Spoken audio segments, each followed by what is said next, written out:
Well, that was fun.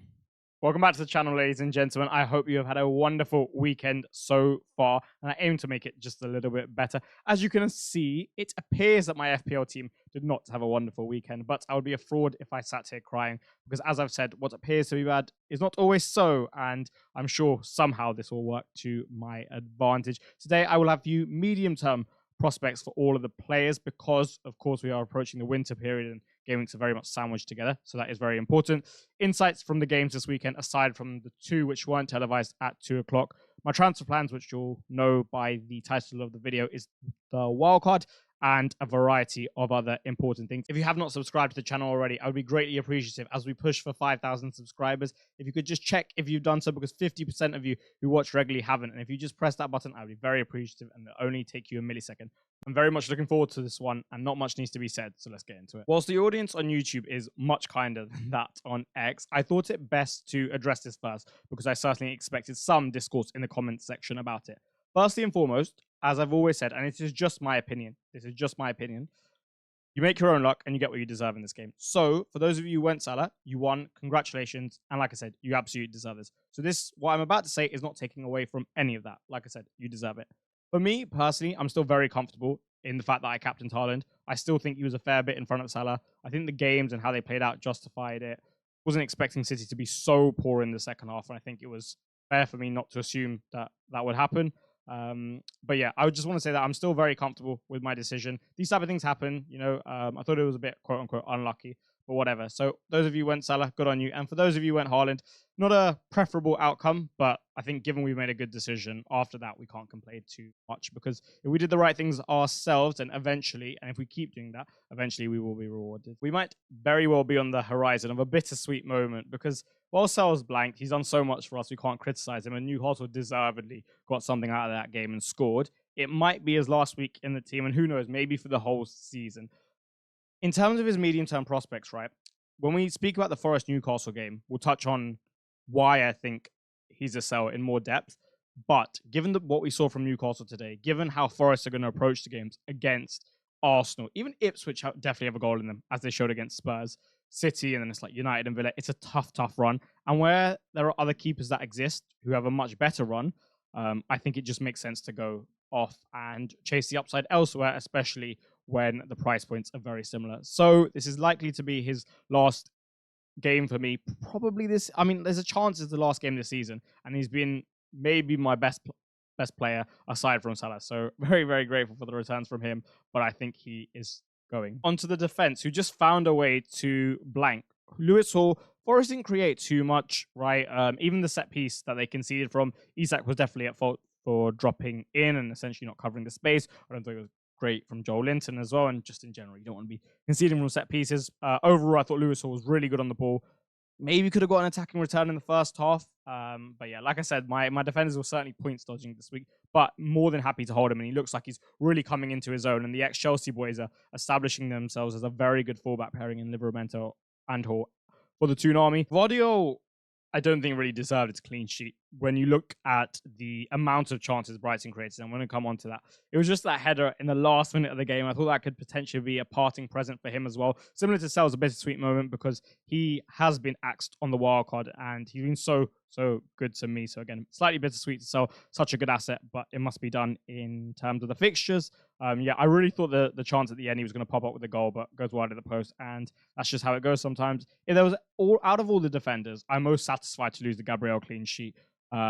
Because or at least not get a return from him, because again, he wasn't a huge threat from set pieces. I think Arsenal set pieces, ever since Marino's come into the side, I know he didn't start today, but just since then have gone down a notch. I haven't been as impressed with just the routine and what they've been doing. I think that Chelsea had a couple big chances as well.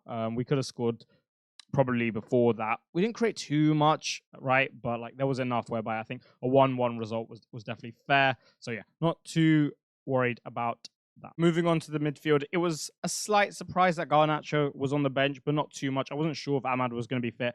And you know what? After scoring a brace midweek, and just in general, when he's played for United, he's looked sharp. So he was rewarded with a start. But you know what? Especially in the context of my team, to come away with a 6-pointer, especially considering he was on the bench to start with, is a very, very solid return. Had he got another one, he definitely would have been in the bonus points as well. It wasn't too far off. An absolute wonder strike, and he's definitely got that in him. He's definitely got that type of special goal in him.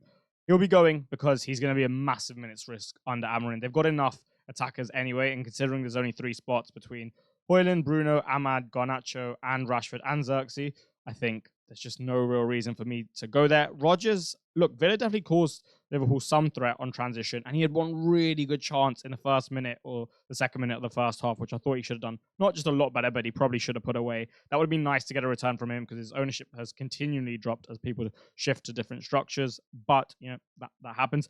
Foden and City just in general was probably the one I was most annoyed about, if at all.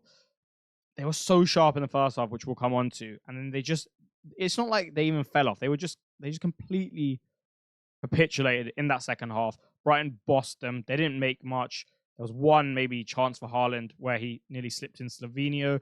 Vardy's chance as well. Foden shooting wide of the post in the second half. But in general, build-up was so poor, and they couldn't really get out properly and sustain any sort of dominance or threat within the game.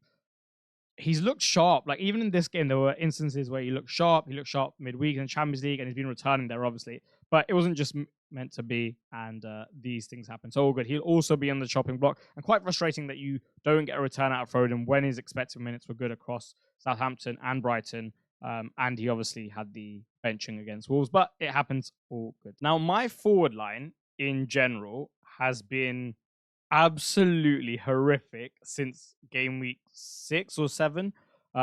Since game week 7. I think since then I've only got 1 attacking return out of the 3 forwards over the 4 game weeks, which is 12 games, which have actually helped my rank, and that is the 1 goal Erling Haaland scored, and it's just a 5-pointer anyway, right? Strand Larsen basically had nothing, and you know what? I said that Southampton were going to be a bit tougher than people expected, and I still brought Strand Larsen in, so I knew the risk. I knew that he wasn't Cunha and didn't have the same type of quality, so he couldn't generate returns out of nowhere, like Cunha's goal, or even his assist was really, really impressive. So I'm happy with that. Havertz, yeah, quote-unquote unlucky. I mean, millimeters offside for his goal in the first half. That chance at the end as well. And just in general, Arsenal was, again, I thought poor today. I think creatively they should be showing so much more, especially if they're going to challenge for the title, right? And they are making it really, really, really difficult for themselves. I mean, 10 points behind at this stage is no joke. Even like Forest and United in the next 3 is not easy as well. So he'll be going as well. But it was a little bit annoying not to get a return from him, taking my Chelsea hat off. Haaland, I thought he would look really dangerous in the first half. He could have even had a return in the second should he have slipped Savinho in for an open goal, and he really should have done. That one that went through Verbruggen's legs, well, nearly, and he just clipped the inside of his knee, was hit so well. He had a couple of other chances which Foden created for him, but wasn't meant to be. And he will also be on the chopping block. As you'll see, there'll be a big refurb. Salah we didn't touch on so much earlier. We'll do more so in the Liverpool-Aston Villa section, but that is a roundup of the team, and it will look very, very different from next game week. Right, time for some match analysis. Now, I was extremely impressed with City in the first half, and I thought it was their best performance post the Rodri and KDB injuries. They were very, very dominant. Brighton pressed with a 4-2-4, and it lacked intensity. And the one good thing about a 4-2-4 in general is it really blocks progression through the pivot because you can't really get there, and just generally circulation into the pivot, right? However, due to the lack of intensity, one thing I saw was when Kovacic and Rico would drop really deep to essentially receive closer to a horizontal than a vertical pass, especially Kovacic, he was unbelievable in the first half on the half turn, being able to get out of tight areas. He was just so good. Then you also had Gundo and Foden rotating to drop in the second phase of another option, even if it served as a bounce pass. So they were able to get out, and just in general, the overall level of technical quality, maybe Walker aside, in build-up, and just how good they are on the ball, allowed them to get out. I thought the width that both the wingers offered did a really good job in its own different right. Savinho's 1v1 threat was magnificent against Estepinian, and he had him on strings. And Nunez did a similar role to what Jack Grealish does, almost sucking in the defender, creating little pockets of space in that left half space, which were filled nicely by Rico, Foden, and Kovacic, because generally they're so fluid, they will have small space quality. And then obviously you had Haaland's threat in behind because there was space there. General transition threat, which they scored from Kovacic's brilliant pass. And in general, he looked very, very threatening. So I was super impressed, and I was like, oh, we've got him back. Finally, it took a while, but they're back. And then in the second half, and I actually spoke about how Brighton aren't the most physical side, and how Belieber was a huge piece of the puzzle against the City side, because you need that level of physicality. So I was certainly surprised he didn't stop. But then he comes on in the second half, and as Matt O'Reilly put it so well in his interview, he just bossed the midfield. He's so physical. He's so strong. And City really struggled. The other thing, the Brighton centre-backs were just clipping diagonals into that right centre-back channel, which Matoma was having a lot of fun with because Walker really, really had a poor game. I think Simpson Puzzi was not great off the ball. I thought he was very, very competent on the ball. I was very impressed. I thought he was also courageous, not just good technically, but he was courageous at times where he stepped up or made a little shimmy to bypass the opposition presser / attacker. But off the ball, you can still see he's younger, right? And his body needs to build up and needs to get used to the physicality and intensity of the Premier League. So I'm not going to criticize him there at all. But yeah, Brighton just outdid City physically in the midfield. They've made it very difficult for them to progress. They had good build-up, but then also could hit the diagonals just to go a bit more direct. They made City so slow, and City were so slow. Still, look, Gundo's had worse games, but since he's come back, but again, I wasn't particularly impressed. I just don't think he's carrying enough threat, and he's not offering you enough defensively in a league that is becoming more and more increasingly physical. So, yeah, but credit to Brighton because they really shifted it, and credit to Hurstler because he really, really changed it around. Brentford's love affair with goals continues. They just love high-scoring games and crazy, crazy games. And, you know, from an FPL standpoint, if you have people in that game, which I haven't done so, and that's probably a mistake on my part, then you are going to profit. I mean, one thing I've noticed with these sides is when they defend in such aggressive styles, it's usually the center, but usually the striker who's best positioned in terms of just the game structure and the systems to exploit that. So that's one thing to note. Just like if you got a striker coming up against Brentford or Brighton, I would definitely, consider keeping them if you are on the verge of selling them for whatever reasons, maybe like a Calvert-Lewin, but he might be slightly different, even though he has Brentford next week. Bournemouth again away from home. This time I thought a little bit better, generated a little bit more threat than they have previously from home, but defensively, again, still susceptible. Likewise with Brentford. And I think in general, you don't need to overcomplicate it. You know you'll get goals when you play against both of these sides, especially when Bournemouth come away to you. And Wissa is, honestly, the numbers that he's putting up in the minutes that he's played is so impressive. He's just so bubbly. He's like a busy bee. He's a live wire. And if it's for those reasons, I think you're always going to get chaos in Brentford games because he causes so much chaos in and around very dangerous positions. So, yeah, I think that's what I would take from the Brentford-Bournemouth game. I think we learned too much new, right? It was more of a manifestation of what we already knew. And now let's get on to the other game. So we have spoken about this on this channel before, where I talked about where I would like Villa's recruitment to be prioritized, particularly a right back / a right centre back. So Conte can play right back, but ideally a right back and a really good one. I think even a right centre back profile, so that Villa can form a 3 and Digne can push on higher would be super useful as well. And then having Conte in the middle, because I'm not sure he's the best channel defender in the world, albeit a very competent defender overall. And then a right-sided midfielder. And I think it's just hurting them so much because even when Bailey played, I don't think you're getting enough attacking output to justify what you're losing off the ball. And when McGinn's playing, I think you're getting too much of a via media. Like you're getting a bit of attacking and a bit of defending, but not enough in either category.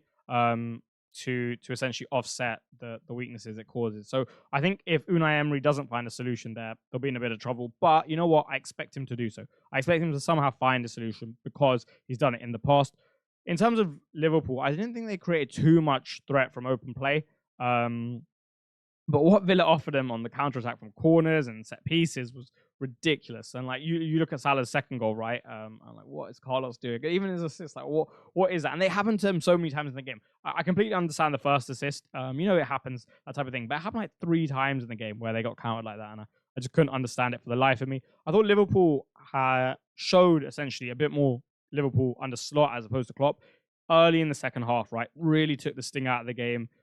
Really controlled it well. And again, the exemplification of those narrow fullbacks and that pivot in front, just making it very, very difficult to really sustain any type of danger against them, if that makes sense. Because the spaces between them are all so small, so they can all help each other out. When they're on the ball, short safe passes, so you're not really risking too much. And just in general, if you want to exploit them, you're probably going to have to go outside. Similar to like how Thomas Tuchel made Chelsea when he won the Champions League. You almost have to go on the outside. And if there's anywhere you want to be hurt, it is the outside because that's the furthest in proximity from goal.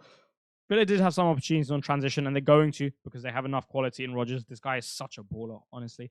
I thought Watkins, again, good zones, good positions, but just the finishing and maybe the confidence not exactly there. And then Salah in general, even though I didn't think Liverpool were too dangerous in open play, all of his attacking actions are so, like, they carry so much threat.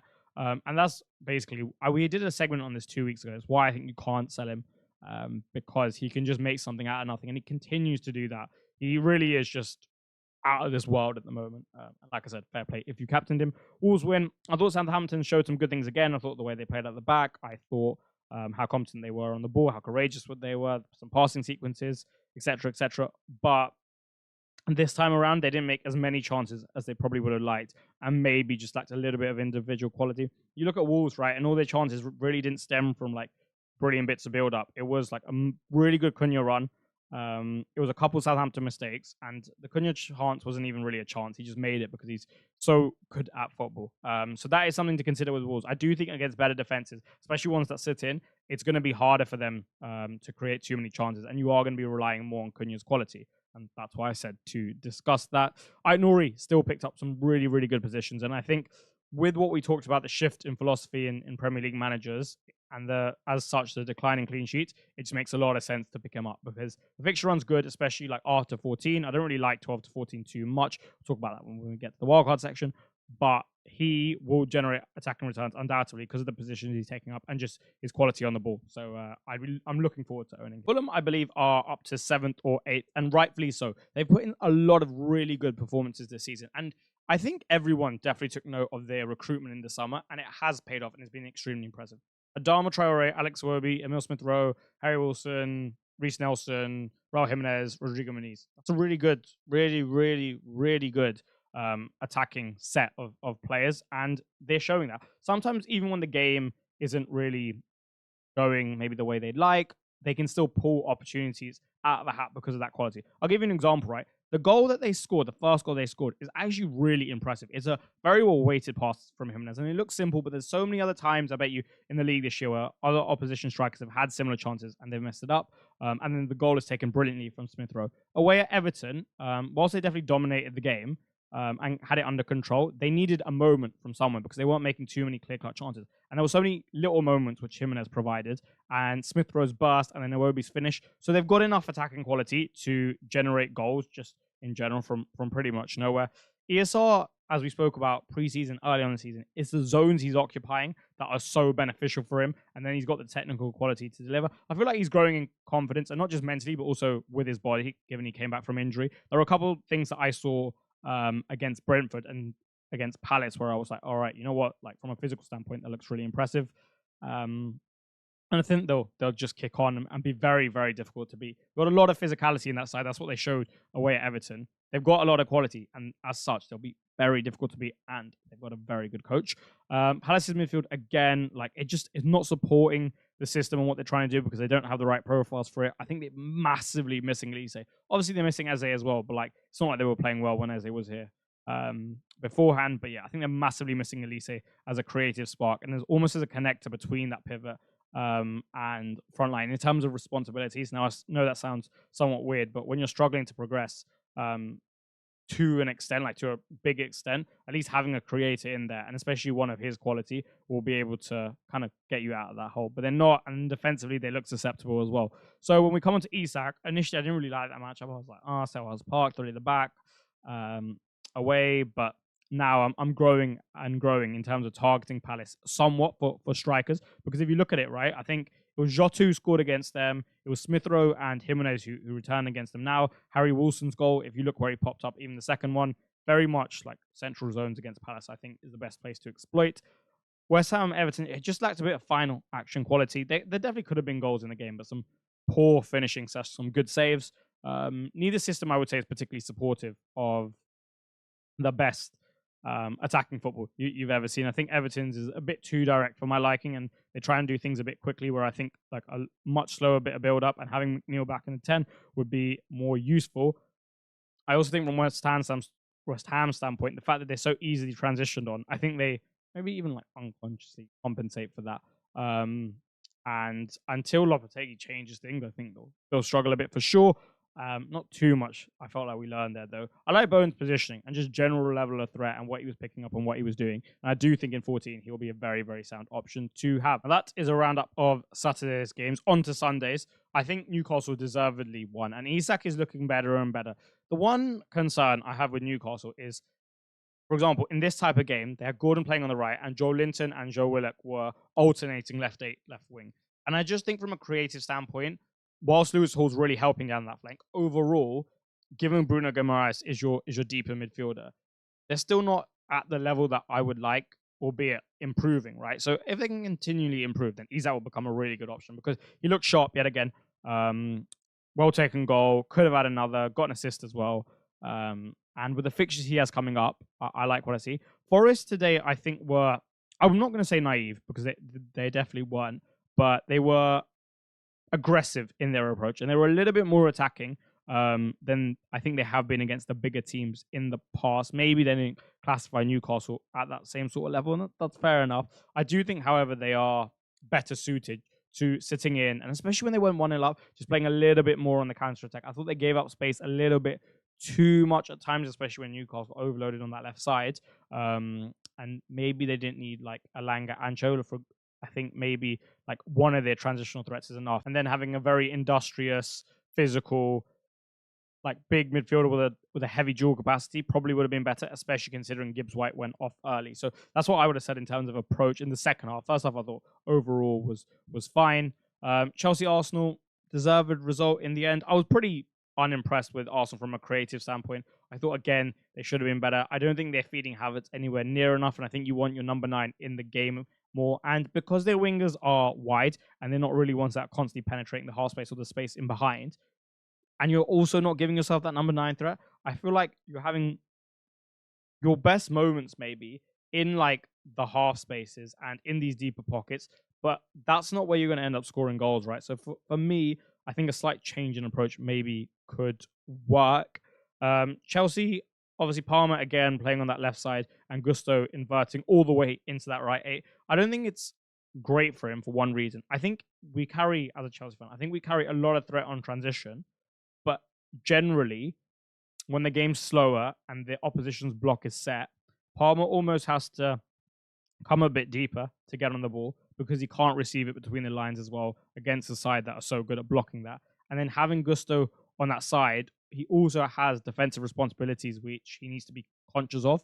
So he's probably not going to take as many risks or stay as high as often. And I think numerically we're a little bit outnumbered when the game's a little bit slow. And I don't like that for Palmer in that sense. Albeit I do think it's going to change because I think this is very much a big game setup. And like with all due respect to like Leicester and Southampton in 14, I do think we'll see a shift back to what we saw originally from Palmer and Chelsea. So that's my standpoint on that. Pretty fair game in terms of the result otherwise. And yeah, not too much else to say from that standpoint that we learned. I thought Saka, we'll talk about like all of these players more so in the wildcard because I just don't want to repeat myself. But I'm not over the moon with what I'm seeing. But now let's get on to the transfer plan. So this is the shift that I have made. I have pressed the button. Now, ideally, I would have liked to keep it for later. I thought I wasn't in too bad of a position to navigate, but all of my players just kind of started failing. And not even just failing, but also performing pretty poorly compared to what I expected. And other players really started to pick up pace, and obviously we got the fixture swing. I would have lost a lot of value had I not wildcarded last night, so thought best to do it. This is what I wildcarded too in terms of price changes, and the reason I show you this is because say you activate it tonight, I think just like building a wildcard for all the price changes, just so you don't miss out on value if you want certain players, or maybe you can catch a double rise, etc., etc. And then going from there is probably the best thing, and then you can wildcard into your actual team maybe like a day before the 23rd of November, I believe it is. But now let's come on to my first draft and we'll discuss it briefly. Now, the reason we're going to discuss this briefly is because one, it's not like 100% or even close to set. I would like to do some more research into the wildcard. And also, I feel like it just deserves its own video where we talk about strategy, individual player prospect, and a much longer video, which is much easier to do in an international break because I don't also have to cover like captaincy with that game week and best transfers, etc. Right? So a quick run through of the team, and then I'll have a separate video for you. Okay, Sanchez in goal. I am thinking about Verbruggen. Even though Brighton are giving up chances, I've been so impressed by Verbruggen. So is Hertzler, and I think he's essentially saving them points, somewhat similar to Sels, right? Even if they're giving up some chances, I think that like he'll be able to bail them out sometimes. And as such, I don't mind it. I also have never been a particularly big Sanchez fan. I have a tweet when we signed him and I said this is an awful allocation of 35 million Great British pounds. And I wouldn't be too surprised if he got dropped, especially considering we did sign another keeper, right? I think he's okay for now, but I don't really want to take this risk. Also, Chelsea definitely are shaky defensively, like, to an extent. I think Villa score against us. Leicester have scored against every team apart from Man United, but there was no Jamie Vardy. I expect he'll be back after the international break. Southampton are pretty decent going forward, and we're away to them. Then it's Spurs, so maybe I just trust Brighton and Verbruggen's form as opposed to Chelsea's overall quality, I would say. Gabriel still isn't going anywhere for me, but I tweeted on X that his goal threat has gone down a little bit since Mourinho came into the side and they've shifted the set piece routines, and I don't like that. The thing is, these are the type of games where I would expect him to keep clean sheets. Not too easy, where they'll concede a stupid type of goal, but hard enough where they'll have to play like a mid block and they won't be too aggressive outside of that.